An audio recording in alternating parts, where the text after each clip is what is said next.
ये अब आज हम शुरू करने जा रहे हैं जो 6th क्लास की एनसीईआरटी ज्योग्राफी की उसको स्टार्ट करने जा रहे हैं। हम पूरी करेंगे इसको, 2 लेक्चर में पूरी हो जाएगी ये। आज इसका पहला chapter earth in the solar system. इस चैप्टर में हम क्या करेंगे, सेलेस्टियल बॉडी क्या होती है, प्लैनेट क्या होते हैं, सोलर सिस्टम में कितने प्लैनेट होते हैं, कौन सा प्लैनेट कैसे रिवॉल्व करता है अराउंड द सन। इस चैप्टर में स्टार्स क्या होते हैं, जो मेट्रॉइड्स एस्ट्रॉइड, वो सब पढ़ेंगे हम इस चैप्टर में। यहाँ अब आपको सबसे पहले आपको ये पता होना चाहिए कि जो सेलेस्टियल बॉडी होती है वो क्या होती है। सेलेस्टियल बॉडी जो चीज़, जो कोई ऑब्जेक्ट है जो हमारे यूनिवर्स में है, वो शाइन करता है ना, जब नाइट को, रात को शाइन करता है तो उसको सेलेस्टियल बॉडी बोलते हैं। जैसे हमारा सूरज है, हमारा चंद्रमा है, कोई भी ऑब्जेक्ट जो रात को शाइन करता है उसको सेलेस्टियल बॉडी बोलते हैं। अब ये तो हो गया सेलेस्टियल बॉडी। अब स्टार्स किसको कहते हैं, जो सेलेस्टियल बॉडी बहुत बड़ी होती है, जैसे सूरज से भी बड़ी, मून से भी बड़ी, उसको स्टार्स बोलते हैं। जैसे स्टार्स जो होते हैं ना, वो सूरज और मून से बड़े जो ऑब्जेक्ट होते हैं उनको स्टार्स बोला जाता है। ठीक है, स्टार्स बहुत बड़े होते हैं, हॉट होते हैं, गैसेस के बने होते हैं, इनकी अपनी लाइट, अपनी हीट होती है। जैसे अब आगे हम पढ़ेंगे, कुछ प्लैनेट होते हैं जिनका अपना लाइट हीट नहीं होता, लेकिन स्टार्स का अपना लाइट, अपना हीट होता है। ठीक है, वो सेलेस्टियल बॉडी जो बहुत बड़ी होती है उनको स्टार्स बोलते हैं।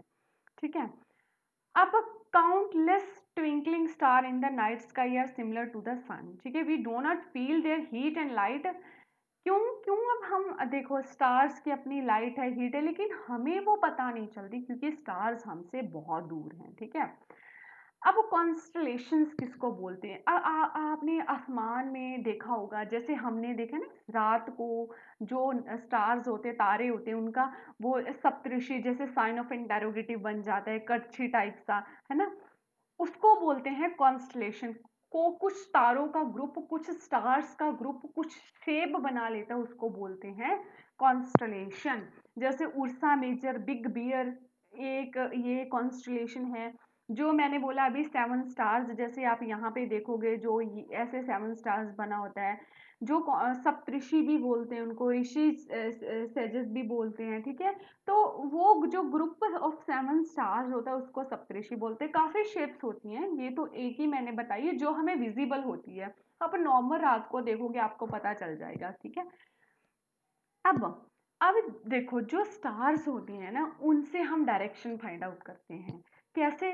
क्योंकि जो पोल स्टार होता है, अगर अगर पोल स्टार जिस डायरेक्शन में होगा, हमें पता चल जाएगा कि उस डायरेक्शन में हमारी नॉर्थ डायरेक्शन है और उसके अपोजिट जो है वो साउथ डायरेक्शन है। तो नॉर्मली जब हमें डायरेक्शन फाइंड आउट करनी होती है, तो जब जिस साइड पे पोल स्टार होता है उधर जो नॉर्थ डायरेक्शन होती है और दूसरी तरफ साउथ डायरेक्शन होती है। ठीक है, some celestial body do not have their own heat and light. जैसे हम प्लैनेट की बात करते हैं, हमारे 8 प्लैनेट है, आगे पढ़ेंगे हम, उनकी अपनी लाइट नहीं होती, अपनी हीट नहीं होती, लेकिन वो हीट और लाइट कहाँ से लेते हैं। जैसे हमारे एक अर्थ की बात कर लेते हैं हम, हमारा अर्थ प्लैनेट है, इसकी कोई अपनी लाइट हीट नहीं है, फिर भी हम, हमारे पास लाइट भी आती है, हीट भी आती है, तो सन से आती है। ठीक है, इसी तरह जो स्टार्स होते हैं उनकी अपनी एक लाइट और हीट होती है। ठीक है, अब आप देखोगे जो मून है, जो वो एक सैटेलाइट है। ठीक है, वो अर्थ का एक सैटेलाइट है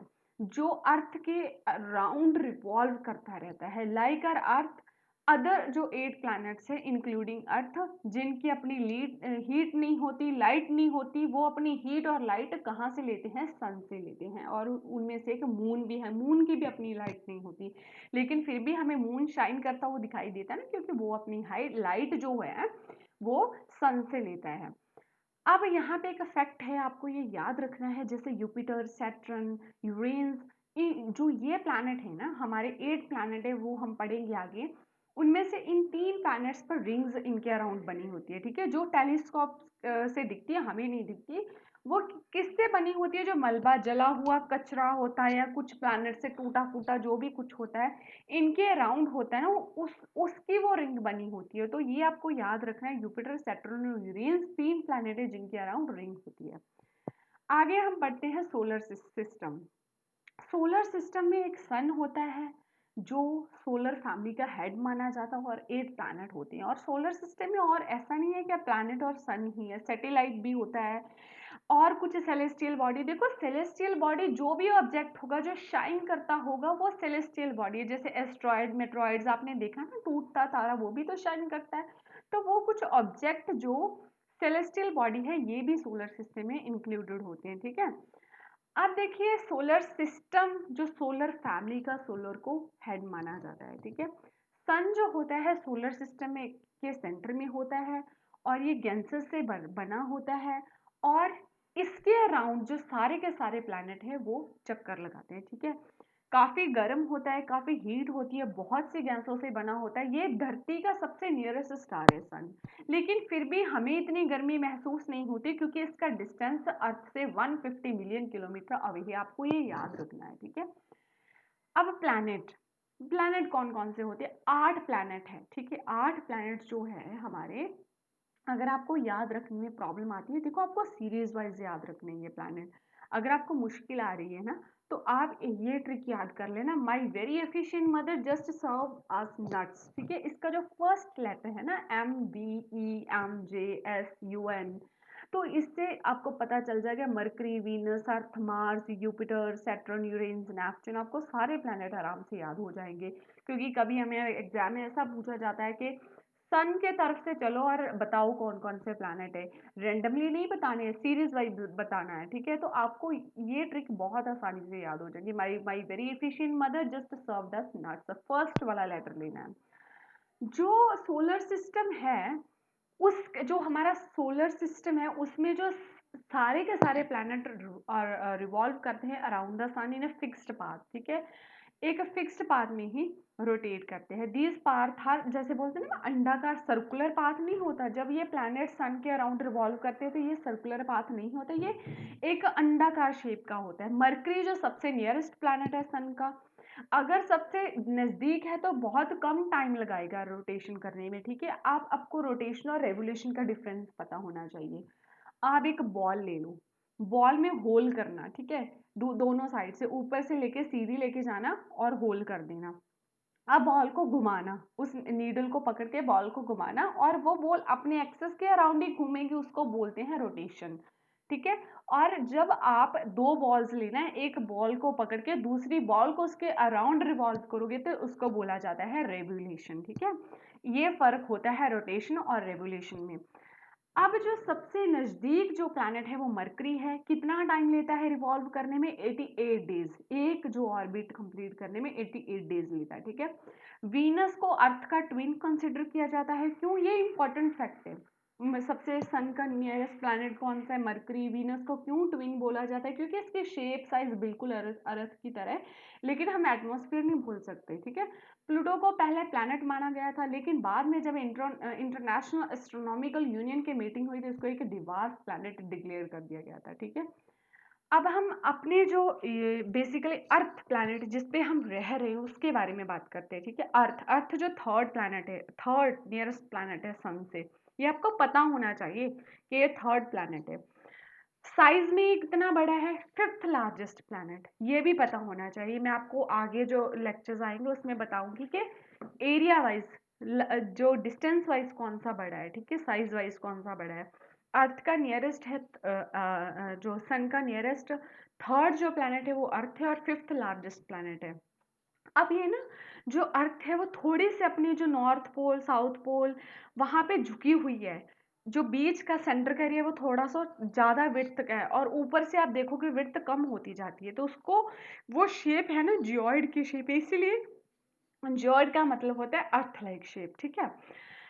अब अर्थ क्यों इतनी अच्छी है जहाँ पे हम सरवाइव करते हैं? क्यों? क्योंकि क्यों बोलते हैं कि अर्थ ही एक ऐसा प्लैनेट है सभी 8 प्लैनेट्स में से जहाँ पे हमारी कंडीशन बहुत अच्छी है और हम कहीं सरवाइव नहीं कर सकते। एक अर्थ ही है जहाँ पर हम सरवाइव कर सकते हैं। क्यों? क्योंकि अर्थ ना तो ज़्यादा हॉट है ना कोल्ड है, वाटर भी है, एयर भी है, और जो भी इसेंशियल कंडीशंस होती है वो अर्थ पे हमें मिल जाती है। Oxygen one of the most important factor है ना, ये भी है अर्थ पे, ठीक है। अब ब्लू प्लैनेट अर्थ को क्यों बोलते हैं? क्योंकि यहाँ पे जो 2/3 एरिया है अर्थ का वो कवर है, कहीं पे ओशन है, रिवर है, जो वाटर बॉडीज है, कहने का मतलब, तो इसलिए इसको ब्लू प्लैनेट कहते हैं। अब आपको ये फैक्ट भी पता होना चाहिए कि जो लाइट सन से हमारे तक अर्थ तक पहुंचते हैं, कितने मिनट में पहुंचते हैं? 8 मिनट में। कितनी स्पीड? 3 लाख किलोमीटर पर सेकंड पे पहुंचती है, ठीक है। ये आपको फैक्ट पता होना चाहिए, पूछा जाता है एग्जाम में। अब नील आर्मस्ट्रॉन्ग पहले मैन थे जो मून पे गए 1969 में, ये भी आपको याद रखना है। अब हम बात करते हैं मून। जैसे मैंने पहले भी बताया, सेलेस्टियल बॉडी, मून भी एक सेलेस्टियल बॉडी ही है, ठीक है।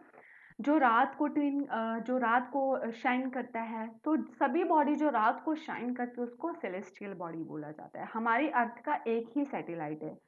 अब मून का जो डायमीटर है ना, वो अर्थ से बहुत कम है। अगर आप मानो अर्थ 100 की है तो मून सिर्फ 25 का ही होगा, क्योंकि 1/4 होता है। अब मून हमें फिर भी इतना बड़ा क्यों दिखाई देता है? ऐसा लगता है कि बहुत बड़ा है, क्योंकि जो मून है ना वो धरती के बिल्कुल पास है। जैसे मैंने पहले बताया था, अर्थ और सन का डिफरेंस कितना है, कितना डिस्टेंस है, वो 150 मिलियन किलोमीटर का है। और जो अर्थ और मून का डिस्टेंस है वो 3,84,400 किलोमीटर का है, ठीक है।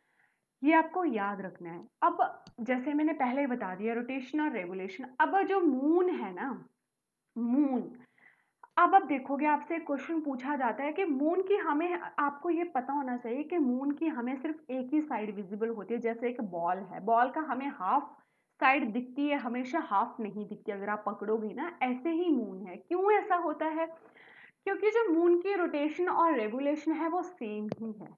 अगर मून एक धरती का चक्कर 27 डेज में पूरा करता है, तो वो रोटेशन भी 27 में ही पूरा करेगा। इसलिए हमें धरती का एक ही साइड विजिबल होता है। मून पे हमारे लिए कंडीशन इतनी फेवरेबल, इतनी क्या है ही नहीं, ना पानी है ना हवा है, माउंटेन, पहाड़ियाँ, पत्थर, कुछ ऐसा सब कुछ है जैसे हमें दिखता है। ये देखो, तो सॉरी, ये तो एस्ट्रॉयड है। जैसा हमें पड़ा कि मून का सरफेस हमारे लिए सर्वाइवेबल नहीं है, तो हम वहाँ सर्वाइव नहीं कर सकते। अब एस्ट्रॉयड और मेट्रॉइड्स क्या होता है? मोस्ट इंपॉर्टेंट, ये तो पूछा ही जाता है। एस्ट्रॉयड क्या होते हैं? जैसे हम बोलते हैं कि हमारे यूनिवर्स में, यूनिवर्स की नहीं बोलते, हम सोलर सिस्टम की बात ही करते हैं। हमारे सोलर सिस्टम में स्टार्स है, प्लैनेट है, सैटेलाइट है, तो इन सबको एस्ट्रॉयड बोलते हैं, ठीक है। इन सबको एस्ट्रॉयड नहीं बोलते। स्टार, प्लैनेट और सैटेलाइट के अलावा जो छोटे छोटे बॉडीज होते हैं उसको एस्ट्रॉयड बोलते हैं। जो प्लैनेट से पत्थर टूट जाते हैं ना, उसको एस्ट्रॉयड बोलते हैं। अब ये क्वेश्चन पूछा जाता है कि एस्ट्रॉयड किन प्लैनेट के बीच में मिलता है? मार्स और जुपिटर के बीच में मिलता है, ये आपको पता होना चाहिए। इसके बाद मेट्रॉइड्स की बात करते हैं। मेट्रॉइड्स जो होते हैं वो सन के अराउंड रिवॉल्व करते हैं। मेट्रॉइड्स, देखो, एस्ट्रॉयड और मेट्रॉइड्स में बहुत माइनर सा डिफरेंस है। एस्ट्रॉयड वो है जो प्लैनेट के अराउंड वहीं पे घूम रहे हैं, पत्थर ऊपर ही, हमारे तक नहीं आए, उनको एस्ट्रॉयड बोलते हैं। मेट्रॉइड्स किनको बोलते हैं? जो धरती पे आ जाते हैं, उनको मेट्रॉइड्स बोला जाता है।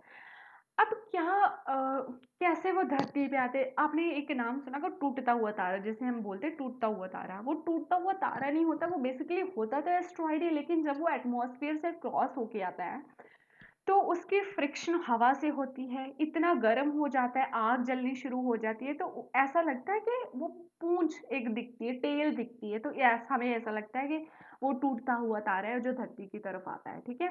जब ये धरती पे गिरता है तो एक हॉलो, अब शेप जैसे कुछ होता है ना, खड्डा सा, वैसे खोद देता है, ठीक है। ये होता है मेट्रॉइड्स। एस्ट्रॉयड धरती तक नहीं पहुंचते, पत्थर के टुकड़े ही होते हैं जो प्लैनेट से टूटे हुए होते हैं। मेट्रॉइड्स धरती तक पहुंच जाते हैं। इसके बाद आपको यूनिवर्स और गैलेक्सी के बारे में पता होना चाहिए। सबसे पहला क्वेश्चन आपको ये पता होना चाहिए, हम किस गैलेक्सी में रहते हैं। हम जिस सोलर सिस्टम में रह रहे हैं वो कौन सी गैलेक्सी में? वो मिल्की वे गैलेक्सी में, ठीक है। अब गैलेक्सी क्या होती है? गैलेक्सी वो होती है जहां बिलियंस ऑफ स्टार्स होते हैं ना, वो इकट्ठा हमें हमें देख सकते हैं, उसको गैलेक्सी बोलते हैं। गैलेक्सी जहां पे बिलियंस ऑफ स्टार्स, और यूनिवर्स किसको बोलते हैं? जब बिलियंस ऑफ गैलेक्सीज, गैलेक्सी जब बिलियंस ऑफ स्टार्स इकट्ठा होते हैं गैलेक्सी, और यूनिवर्स में बिलियंस ऑफ गैलेक्सीज होती है, तो उसको यूनिवर्स बोलते हैं, ठीक है। ये था हमारा फर्स्ट चैप्टर। अब हम स्टार्ट करते हैं सेकेंड चैप्टर। ग्लोब, लैटिट्यूड और लॉन्गिट्यूड। आप सबने ग्लोब तो देखा ही होगा, ये अगर नहीं देखा तो ये देख लो, ये ग्लोब है। ग्लोब का मतलब क्या होता है? होती तो ये धरती है, लेकिन धरती के एक एक पार्ट को समझने के लिए इसको एक ऐसा मॉडल दिया जाता है जिसको ग्लोब कहते हैं। हम इसे अच्छी तरह से समझ पाते हैं, ठीक है। होता ये अर्थ ही है, अर्थ का एक मॉडल होता है, ट्रू मॉडल अर्थ का, इसको ग्लोब बोला जाता है, ठीक है। अब हमें इस चैप्टर में ये पढ़ना है कि लैटिट्यूड क्या होते हैं, लॉन्गिट्यूड क्या होते हैं। ये बहुत ही, इस चैप्टर से बहुत इंपॉर्टेंट क्वेश्चंस मिलेंगे आपको, जैसे मैं बता दूंगी। अब एक्सिस क्या होती है? You will notice that needle is fixed through a globe in a tilted manner. अब देखोगे ना, जो मैंने पहले बताया, पहले चैप्टर में, जो धरती होती है वो झुकी हुई होती है, धरती बिल्कुल सीधी नहीं। यहाँ देखो, ये धरती है, ऐसे झुकी हुई होती है, तो इसको एक्सिस बोलते हैं, ठीक है, एक्सिस। तो अब ये धरती झुकी हुई होती है, इस पोल को नॉर्थ पोल बोलते हैं, इसको साउथ पोल बोलते हैं। आगे चलते हैं, आगे, ये आपके लिए इतना इंपॉर्टेंट नहीं है, यहाँ पे सिर्फ आपको एग्जांपल्स दे रहे हैं, जो जो इंपॉर्टेंट है मैं पढ़ा दूंगी आपको, आपको कहीं से पढ़ने की जरूरत नहीं है, ठीक है। नॉर्थ पोल है, साउथ पोल है, और एक्सिस इसको बोलते हैं। एक्सिस जो ऐसे टिल्टेड होती है ना, नॉर्थ पोल का साउथ पोल तक मैच करते हैं, इसको एक्सिस बोलते हैं। अब इक्वेटर क्या होता है? इक्वेटर ये होता है नदर इमेजिनरी लाइन। देखो, अब ये ग्लोब है हमारे, हमारी धरती है, हम ग्लोब को जब बीच में से डिवाइड कर देते हैं तो उसको बोला जाता है इक्वेटर। जब हम पृथ्वी को, ग्लोब को दो भागों में डिवाइड कर देते हैं, उसको बोला जाता है इक्वेटर। इक्वेटर के जो नॉर्थ की साइड आएगा उसको नॉर्थ हेमिस्फीयर बोलेंगे, जो साउथ की तरफ रह जाएगा उसको साउथ हेमिस्फीयर बोलेंगे। यहाँ से इक्वेटर जाएगा नॉर्थ हेमिस्फीयर, साउथ हेमिस्फीयर, ठीक है। ये यहाँ से आप पढ़ सकते हो। ये एक्सिस किसको बोलते हैं? जो क्या ग्लोब और अर्थ क्या है, सेम ही है, लेकिन जो रियल अर्थ उसमें कोई नीडल ऐसा नहीं होता। ग्लोब तो हमने सिर्फ अर्थ की स्टडी करने के लिए बनाया है, ठीक है। ये देखो, the real earth has not such needle, it move around its axis which is an imaginary line, जो हमें दिखती नहीं है, सब इमेजिन कर सकते हैं। Another imaginary line running on the globe divide into two equal halves. जैसे मैंने बताया, इक्वेटर सेंटर से पास होगा अर्थ के, एक नॉर्थ पोल हो जाएगा, नॉर्थ हेमिस्फीयर, और दूसरा south hemisphere, they are both equal halves. ये देखिए, ये देखिए, ये इक्वेटर, अगर आपको और अच्छे से समझा, यहाँ से देख लीजिए। ये देखिए, ये अर्थ का इक्वेटर 0 डिग्री पे होता है, ये मैं बताऊंगी सब डिटेल में आपको। 0 डिग्री, ये हमारा नॉर्थ हेमिस्फीयर, ये हमारा साउथ हेमिस्फीयर, ठीक है। अब इक्वेटर इज एन इमेजिन, अब धरती पे तो हमें कहाँ पता इक्वेटर है, नहीं है ना, इमेजिनरी लाइन ड्रॉ की है हमने सिर्फ स्टडी करने के लिए। ऐसा कहा गया भाई अर्थ दो में डिवाइड है, ये नॉर्थ साइड है, ये साउथ साइड है, ये इक्वेटर क्रॉस कर रहा है, ये एक्सिस है, ठीक है। और जो ये इक्वेटर है ना, जितनी भी लाइंस इसके इक्वल जैसे भी जाएंगे, इनको बोला जाता है पैरेलल्स ऑफ लैटिट्यूड। देखो, ये लैटिट्यूड, अब आपको सबसे पहले ये पता होना चाहिए लैटिट्यूड और लॉन्गिट्यूड में क्या डिफरेंस होता है। सिंपल सा याद रखना, लैटिट्यूड जो लेटी हुई लाइन होती है, ऐसे होती है ना लेटी हुई लाइन, इसको लैटिट्यूड बोलते हैं। और जो यस ऐसे लाइन जो होती है ना, ऐसे खड़ी हुई लाइन, उसको लॉन्गिट्यूड बोलते हैं। ये आपको बहुत इंपॉर्टेंट है, याद होना चाहिए। ये लैटिट्यूड जो ऐसी होगी लाइन, उसको लॉन्गिट्यूड बोला जाता है। अब जितने भी लैटिट्यूड एक दूसरे के पैरेलल, मतलब सेम डिस्टेंस पे चल रहे हैं, इसलिए इनको बोला जाता है पैरेलल्स ऑफ लैटिट्यूड, ठीक है, सारे के सारे पैरेलल ऑफ लैटिट्यूड। इक्वेटर को 0 डिग्री से रिप्रेजेंट करते हैं, फिर 20, 40, 60, 80 ऐसे ऐसे ऊपर ऊपर जाएंगे, ठीक है। तो ये सब आपको पता होना चाहिए। इसको नॉर्थ हेमिस्फीयर बोलते हैं, इसको साउथ हेमिस्फीयर बोलते हैं।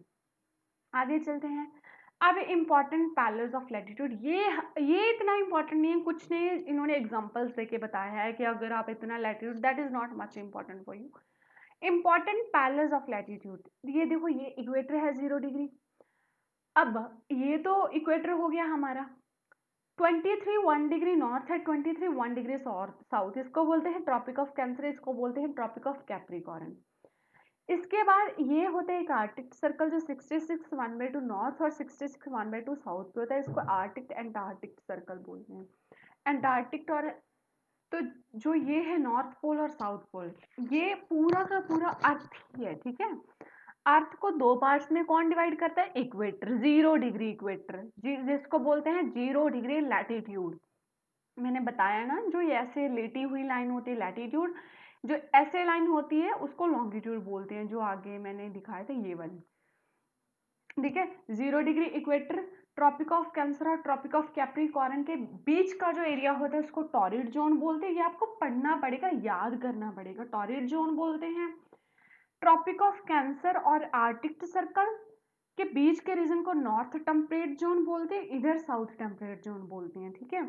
और जो आर्टिक सर्कल से नॉर्थ पोल तक का एरिया होता है उसको बोलते हैं फ्रिजर जोन, ठीक है।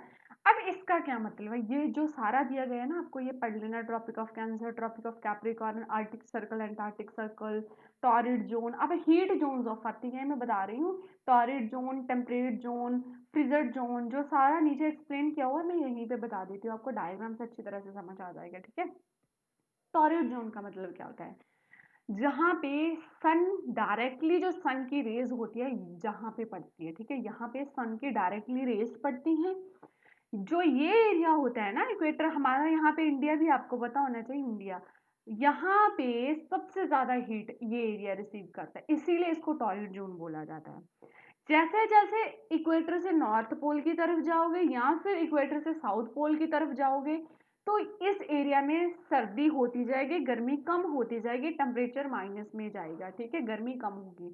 तो अब नॉर्थ टेम्परेट जोन और साउथ टेम्परेट जोन किस जोन को बोलते हैं, जब हीट जो टेम्परेचर मॉडरेट, मतलब इतना ज्यादा नहीं होता, ठंडा आ जाता है, ठीक है। आर्टिक और नॉर्थ पोल, इसको फ्रीजर जोन क्यों बोलते हैं, ये तो बिल्कुल ही जमा हुआ एरिया, जैसे आपने देखा ही होगा, तो ये तो बिल्कुल ही जमा, बर्फ बर्फ ही जमी रहती है। तो ये आप पढ़ोगे ना, torrid zone maximum heat is called torrid, temperate zone moderate temperature होता है, ठीक है। फ्रीजर जोन जो होता है यहाँ पे इतनी ज्यादा ज्यादा की, यहाँ पे तो रहती ही ठंड है, बर्फ जमी रहती है, रेस जाती ही नहीं है, बिल्कुल बहुत कम हीट रिसीव करती हैं। तो ये हो गया अब लैटिट्यूड। अब हम पढ़ते हैं लॉन्गिट्यूड। जो ये लाइंस होती हैं इनको हम लॉन्गिट्यूड बोलते हैं। देखिए आपको यहाँ पे एक चीज समझनी है, जो लेटी हुई लाइंस होती हैं लैटिट्यूड बोलते हैं उनको। अब लेटी हुई लाइन में जो 0 डिग्री की लाइन थी उसको हम क्या बोले थे, उसको हमने बोला था कि ये इक्वेटर है। अब कोई फिर लैटिट्यूड में भी तो जीरो लाइन होगी ना भाई, ऐसे करके कोई लाइन होगी, तो वो कौन सी लाइन है, वो ये वाली लाइन है। ऐसे तो पढ़ ली हमने कि ये 0 डिग्री की इक्वेटर, लेकिन जो ऐसे लाइन है वो नहीं ना हमें पता, तो वो लाइन को हम बोलते हैं प्राइम मेरिडियन, ठीक है, प्राइम मेरिडियन, ठीक है, ऐसी लाइन को बोलते हैं प्राइम मेरिडियन। अगर आप इसको पढ़ना भी चाहते हैं यू कैन, 0 डिग्री की, तो ये लॉन्गिट्यूड होते, ठीक है। जैसे लैटिट्यूड का 0 डिग्री इक्वेटर हुआ, लॉन्गिट्यूड का 0 डिग्री प्राइम मेरिडियन हुआ, ठीक है। यहाँ पे आपको ये रहा prime, this is called prime meridian, ठीक है, नहीं ये हुआ 0 डिग्री लैटिट्यूड, सॉरी ये 0 डिग्री लैटिट्यूड, प्राइम मेरिडियन, हाँ सही है, ठीक है, प्राइम मेरिडियन। अब देखो जैसे बॉल होती है, बॉल का हमें आधा हिस्सा दिखाई देता है जब हम उसको पकड़ते हैं, ऐसे सामने करोगे तो ऐसे, इसी तरह ये आधा हिस्सा ही हमें दिखाई दे रहा है, पूरा नहीं दिखाई दे रहा है, ठीक है। तो अब अगर ये प्राइम मेरिडियन है तो इसके दूसरी साइड, जब हम दूसरी साइड भी तो लाइन होगी ना, अब इसको बॉल कंसिडर कीजिए, ठीक है। अगर ये आधा हिस्सा दिख रहा है तो उसके पीछे साइड अगर ये 0 है, अब देखो बॉल पूरी कितने की होती है, 360 की होती है ना, पूरा राउंड ही होता है। अगर ये 0 है तो पिछली साइड हो क्या होगा, 180 होगा, हाफ सर्कल इधर हो गया, हाफ इधर हो गया, जैसे हम किसी चीज राउंड चीज को बीच में से काट देते हैं, ठीक है। आधा 180 इधर हो गया, आधा 180 इधर हो गया, इसको प्राइम मेरिडियन बोलते हैं। और जो पीछे 180 डिग्री है उसको हम बोलते हैं जो वो लाइन है ना, वो लाइन ग्रीनविच से पास करती है, Greenwich British royal observatory, this is most important. 0 degree longitude को क्या बोलते हैं, प्राइम मेरिडियन। जो लाइन इसके अपोजिट 180, जैसे हम किसी बॉल को ही काटेंगे तो हाफ हाफ हो गया, 180 इधर 180 इधर, पूरा अगर जोड़ेंगे 360 का, तो 180 की जो लाइन पीछे है वो उसको बोलते हैं ग्रीनविच से पास होती है, उसको ब्रिटिश रॉयल ऑब्जर्वेटरी से पास होती है, ठीक है। अब अब आप देखोगे जो वो लाइन होती है ना, आपको यहाँ से एक फैक्ट याद रखना है, जो उस लाइन को क्रॉस करेंगे जो तो वेस्ट की तरफ जाएंगे, यहाँ पे एक फैक्ट था, बहुत इंपॉर्टेंट फैक्ट है, वो नॉर्मली पूछा ही जाता है कि अगर कोई वेस्ट की तरफ जाएगा तो क्या होगा, अगर कोई ये देखो prime meridian of Greenwich has जो वो होता है ना ग्रीनविच, यहाँ पे पीछे जाएगा 180 से क्रॉस होगा, ठीक है। अगर आप ग्रीनविच जो लाइन 180 से ग्रीनविच से पास होती है, अगर उस लाइन से, जैसे यहाँ पे मैप दिखाती हूँ, यहाँ से पीछे एक लाइन है, अगर आप वेस्ट की तरफ जाते हो तो आपको एक दिन का लॉस होगा अगर आप उस दिन को क्रॉस करते हो। मान लो आप जा रहे हो, 5 डेट है, अगर आपने ग्रीनविच को क्रॉस किया और वेस्ट की तरफ जा रहे हैं ना, तो आपको जो ईस्ट के लोग वेस्ट की तरफ जा रहे हैं, अगर उन्होंने ग्रीन लाइन को क्रॉस किया, ग्रीनविच लाइन यहाँ जहाँ से मेरिडियन क्रॉस करता है, तो उनको एक दिन का लॉस होगा।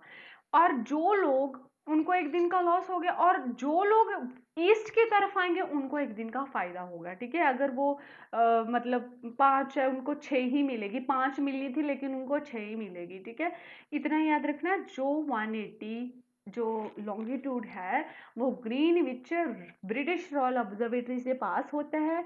अगर उसकी वेस्ट की तरफ कोई जाता है, एक दिन का लॉस होता है, अगर ईस्ट की तरफ जाता है तो एक दिन का वहाँ हमें प्रॉफिट होता है। अब अर्थ रोटेट किस तरफ करती है? Earth west to south, west to east rotate करती है। ठीक है, इससे इस डायरेक्शन, इसलिए यहाँ पे ईस्ट लिखा होता है, यहाँ पे वेस्ट लिखा, ये ईस्ट है, यहाँ पे वेस्ट होता है, ये नॉर्थ साउथ, ये इस लाइन को बोलते हैं ऐसे। ठीक है, तो अब ये आपको पता होना चाहिए, लॉन्गिट्यूड लैटिट्यूड क्या है, 0 डिग्री पे अगर कोई लॉन्गिट्यूड है, 0 डिग्री पे लैटिट्यूड है, ये सब आपको पता होना चाहिए। अब हम देखते हैं, ये सारा मैंने एक्सप्लेन कर दिया आपको। अब एक चीज़ रह गई, अगर मान लो आप 0 डिग्री पे हैं, है ना, ठीक है, अगर आप बोलते हैं कि भाई मैं 60 डिग्री पे हूँ, 60 डिग्री मैं लॉन्गिट्यूड पे खड़ा हूँ, ठीक है, तो कितना टाइम लगेगा ये आपको पता होना चाहिए। 1 डिग्री में हमें 4 मिनट लगते हैं, तो 60 डिग्री में आप काउंट कर सकते हैं कितना टाइम लगेगा हमें। ठीक है, 0 डिग्री मेरिडियन से अगर कोई आपको बोलता है कि भाई मैं 60 डिग्री पे हूँ ईस्ट पे, तो ये बताना होता है ईस्ट वेस्ट, इसलिए हमें पता चलेगा ना मैं किस डायरेक्शन में जाना है, ईस्ट जाना है या वेस्ट जाना है। तो 1 डिग्री में 4 मिनट और 60 डिग्री में 240 हो जाएगा। ठीक है, ये आपको 240 मिनट आर आप देख लेना कितने बनते हैं। अब हम इंडिया की बात करते हैं। Why do we have standard time? यहाँ से आपको याद रखना है, इंडिया के जो स्टैंडर्ड टाइम है 82 ईस्ट, 82 डिग्री 30 ईस्ट, कहाँ पे मिलेगा आपको? वो आपको यहाँ पे मिलेगा। आप देखोगे ना, ईस्ट उन्होंने देखो स्पेशली बताया है 82 डिग्री ईस्ट, यहाँ पे 82 डिग्री ईस्ट, तो कहाँ पे मिलेगा 82 डिग्री ईस्ट? ये हमारा वेस्ट है, तो इधर ये 30 हो गया, ये 60 हो गया, अगर यहाँ तक जाएंगे हम 82 ईस्ट, तो हमारा इंडिया यहीं पे ही लोकेट है। ठीक है, नॉर्थ हेमिस्फीयर में, ये आपको पता होना चाहिए। ये हमारा स्टैंडर्ड टाइम है इंडिया का, इसको हम स्टैंडर्ड मेरिडियन भी बोलते हैं, इंडियन स्टैंडर्ड टाइम बोला जाता है। ये पूछा जाता है 80 to 30 degree east Indian standard time. So this is all about our second chapter. इसके बाद हम करते हैं थर्ड चैप्टर शुरू। ये है हमारा third chapter, motion of earth. देखो, मोशन ऑफ अर्थ बेसिकली इन्होंने यही बताया है कि अर्थ कैसे मूव करती है। ये देखो, मैंने पिछले चैप्टर में आपको बताया ना, अर्थ वेस्ट टू ईस्ट घूमती है, ये देखो ऐसे ऐसे अर्थ घूमती है ऐसे। तो ये आपको पता होना चाहिए, डायरेक्शन भी पूछी जा सकती है वेस्ट टू ईस्ट। अब हमें पता, ये पहले मैंने वैसे तो बता चुकी हूँ रोटेशन क्या होता है, रेवोल्यूशन क्या होता है, फिर भी एक बार बता देती हूँ। ऑर्बिटल प्लेन क्या होता है, सर्कल ऑफ इल्यूमिनेशन क्या होता है, सब चीज़ें बताएंगे इस चैप्टर में। हम पढ़ेंगे सीजन कैसे चेंज होते हैं, दिन और रात कैसा बदलता है, हमारे मौसम कैसे चेंज होते हैं, हम सब चीज़ें इस चैप्टर में पढ़ेंगे। ये भी इंपॉर्टेंट चैप्टर। रोटेशन क्या है मैंने पहले भी बताया, अगर एक बॉल से नीडल पास कर लो, मान लो ये आपकी बॉल है, यहाँ से आपने नीडल पास किया, ठीक है, यहाँ से आपसे नीडल पास किया, बॉल को, एक ही बॉल को घुमा दो, अपने हाथ में नीडल को पकड़ के घुमा दो, तो वो क्या हो गया, हमारा रोटेशन अपनी ही दूरी पे घूम रही है, अपने एक्सिस पे घूम रही है। अगर 2 बॉल्स लो और एक बॉल पकड़ लो, मान लो वो सन है, दूसरे को ऐसे रोटेट करो, तो वो रेवोल्यूशन हो गया कि अर्थ सन के अराउंड रेवोल्यूशन कर रही है। ऑर्बिटल प्लेन क्या होता है, जैसे हमारी धरती थोड़ी सी झुकी हुई है, ये तो पता है, तो जो धरती झुकी हुई है वो अर्थ के जो इक्वेटर के साथ जितना एंगल बनाती है, 66 1/2 जितना भी एंगल होता है, उसको ऑर्बिटल प्लेन बोलते हैं। ठीक है, ये रहा orbital plane, the axis of the earth, जो एक्सिस ये वाली एक्सिस होगी विद इन इमेजिनरी लाइन, ये वाली इमेजिनरी लाइन, ठीक है, तो उसको बोलते हैं ऑर्बिटल प्लेन। ये होता है हमारा orbital plane. Circle of illumination क्या होता है, देखो आधा पोर्शन धरती देखो धरती एक बॉल की तरह ही है, ठीक है। अगर एक आप वॉल पे एक लाइट डालोगे, मान लो सन की लाइट पड़ती है, तो आधे पोर्शन पे पड़ेगी, आधे पे नहीं पड़ेगी। एक साइड दिन होगा, दूसरी साइड रात होगी। तो जो लाइन दिन और रात को डिवाइड करती है उसको बोला जाता है सर्कल ऑफ इल्यूमिनेशन। ये इसको बोलते हैं। ये देखो, इधर मान लो इधर से सूरज है, अब इधर सूरज है, ये देखो इन्होंने दिखाया भी हुआ है। इधर दिन है तो दूसरे पोर्शन पे तो रात ही होगी ना, तो उसको ये जो लाइन है इसको सर्कल ऑफ इल्यूमिनेशन बोलते हैं। अब क्या होगा भाई, अगर धरती घूमेगी नहीं, एक साइड दिन रहेगा तो सूरज की गर्मी बहुत रह जाएगी, दूसरी तरफ अगर रात रह जाएगी तो सरवाइव करना ही मुश्किल हो जाएगा, सर्दी ज़्यादा हो जाएगी। ठीक है। अब मैंने रोटेशन रेवोल्यूशन बताया। रोटेशन होती है तो हमारा दिन रात चेंज होता है। मान लो एक यही धरती है, पहले इधर सूरज का ये आधा पोर्शन सूरज के सामने आया, यहाँ पे दिन हो गया। अब धरती जैसे रोटेशन करेगी, जैसे हमें नीडल बॉल में से पास करनी है, घुमाना है एक ही बॉल को। ठीक है। रोटेशन में एक बॉल ही यूज हो सकती है, रेवोल्यूशन में दो ही होती है, क्योंकि सन के अराउंड ही धरती घूमेगी। ठीक है। तो अगर हम रेवोल्यूशन रोटेशन देखोगे ना, तो ये पोर्शन इधर आ जाएगा और ये उधर चला जाएगा, जहां पे दिन है वहां रात, रात दिन हो जाएगा। तो ये रोटेशन होती है। इसके कारण क्या होता है, दिन और रात चेंज होती है। ये क्वेश्चन भी पूछा जाता है कि दिन और रात, डे और नाइट क्यों चेंज होते हैं, due to rotation of the earth. ठीक है, ऑन इट्स एक्सिस।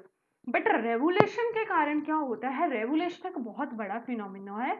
इसके कारण जो है सीजन्स चेंज होते हैं। कैसे चेंज होते हैं वो अब हम पढ़ते हैं। देखो, ये आपको टर्म्स याद होनी चाहिए, विंटर सोलेस्टाइज, समर सोलेस्टाइज, ये सब आपको पता होना चाहिए। इक्विनॉक्स क्या है ये अब आप पढ़ते हैं। ठीक है, आप ये भी एक बार पढ़ लेना। रेगुलेशन कितने टाइम में, देखो रोटेशन तो धरती दिन रात कब होता है, 24 घंटे में आर में पूरा कर लेती है घंटे में रोटेशन। तो रेगुलेशन 365 डेज में कंप्लीट करती है अराउंड दैट। ठीक है। अब देखो, ये धरती है मान लो हमारी, ये सन है, सन से रेज जा रही है, ये नहीं है यहीं पे ये धरती है, तो कंडीशंस दिखाइए। यहाँ पे धरती है, ये सन की रेज गई, आधे हिस्से पे सन की रेज पड़ रही है, आधे पे नहीं पड़ रही। अब जो एरिया है ना, यहाँ से डिवाइड करोगे, आप देखोगे नॉर्थ हेमिस्फीयर, जो ये इक्वेटर है, तो नॉर्थ हेमिस्फीयर में अब सर्दी है, विंटर है। साउथ, आपको नॉर्थ का ही देख के चलना है, नॉर्थ के अकॉर्डिंग ही हम नाम देंगे क्या क्या है। और साउथ में क्या है, समर है। तो अगर नॉर्थ में सर्दी है और साउथ में समर है, तो मैंने बोला नॉर्थ क्या आपने देख के देना। तो नॉर्थ, अगर हमारे इंडिया में जैसे हम बात करते हैं, नॉर्थ में सर्दी आ गई, तो उसको बोला जाता है विंटर सोलेस्टाइस। ठीक है। विंटर सोलेस्टाइस में सबसे छोटा दिन कौन सा होता है, 22 दिसंबर का।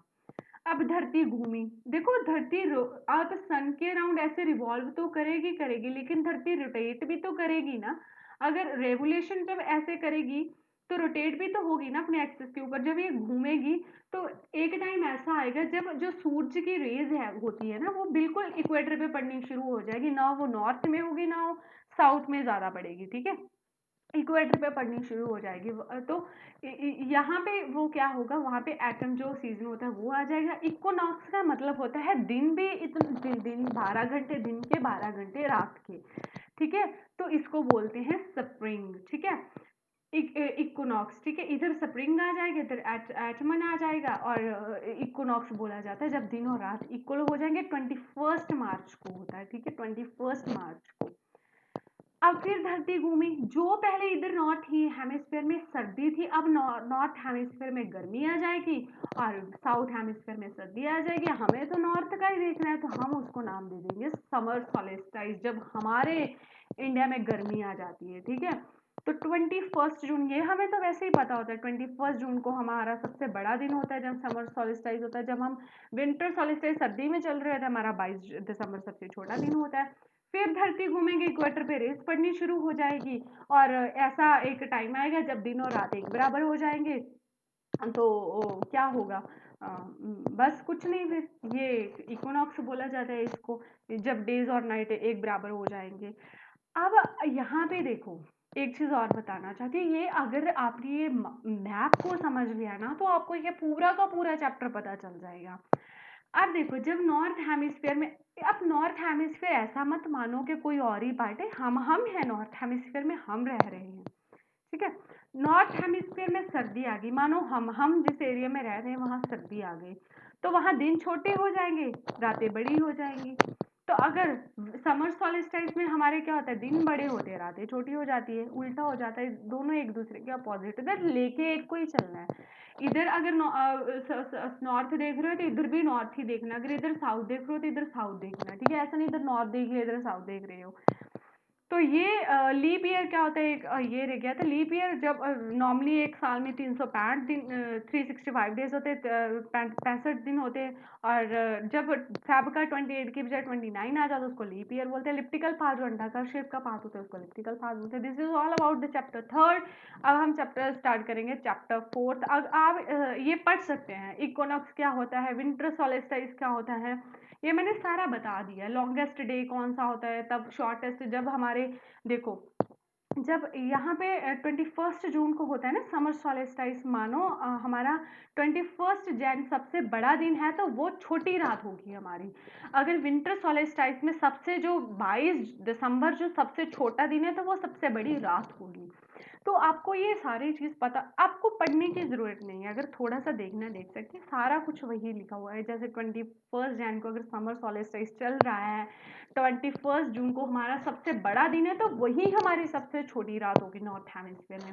अगर 22 दिसंबर को सबसे छोटा दिन है विंटर सॉलिस्टिस में, तो वही हमारी सबसे बड़ी रात भी होगी, ठीक है। तो इक्विनॉक्स पता चल गया 21 और 23 को आता है नॉर्थ हेमिस्फीयर में। ये देखो ऑन 23 सितंबर it is an autumn season in the north and spring in the south. ये देखो आपको, ये देखो spring in the north and autumn in the south, यहाँ पे autumn in the north and spring in the south. Rotation, revolution, winter solstice, ये बहुत important terms है, ठीक है। अगर आपने इस मैप को समझ लिया तो कोई इतनी बड़ी बात नहीं है, ये मैप ही इंपॉर्टेंट है। सो this is all about the chapter third. अब हम चैप्टर फोर्थ स्टार्ट करेंगे। ये है चैप्टर फोर्थ। फोर्थ है चैप्टर मैप्स। मैप्स बेसिकली किसको बोलते हैं, हमने ग्लोब पढ़ लिया कि अर्थ का जो हम मॉडल है एक उसको ग्लोब बोलते हैं। मैप क्या होता है, जो अर्थ का सरफेस, सरफेस वो समझते हैं ना, धरती के जहाँ पे हम रहते हैं उस एरिया के बारे में जब हम स्टडी करेंगे, ड्राइंग करेंगे, उसको मैप बोला जाता है। जैसे इंडिया का मैप, ऑस्ट्रेलिया का मैप, उसको मैप बोलते हैं। Map is a representation or drawing of the earth surface or a part of it's drawn on a flat surface. किसी फ्लैट पेपर पे, नोटबुक पे ड्रॉ करो, इसको मैप बोला जाता है। We find that map are useful to us for various purpose. अब map जो स्मॉल एरिया होता है उसके बारे में फैक्ट पता चल जाते हैं, काफ़ी यूजफुल रहता है हमारे लिए मैप, ठीक है। किसके साथ मैप ड्रॉ करते हैं, हम स्केल के साथ ड्रॉ करते हैं, आगे पढ़ेंगे।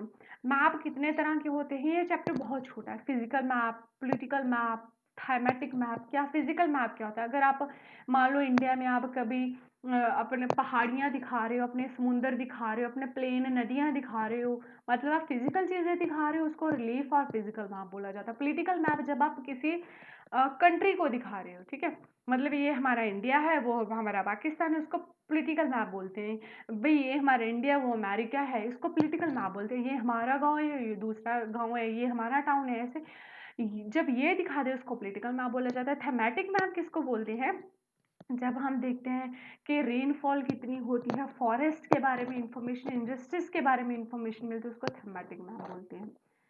अब इस मैप में बेसिकली आपको ये पता होना चाहिए कि 3 कंपोनेंट होते हैं मैप के। कैसे, एक डिस्टेंस, डायरेक्शन और सिंबल। डायरेक्शन तो आपको पता ही है, मैं बता ही देती हूँ। North south east west, north east हो गया, साउथ ईस्ट हो गया, साउथ वेस्ट हो गया, नॉर्थ वेस्ट हो गया, ये डायरेक्शन होती है। ये देखो डायरेक्शन का आपको इतना नहीं होना चाहिए, लेकिन जो आपको ये पता होना चाहिए डायरेक्शन से पहले डिस्टेंस के बारे में।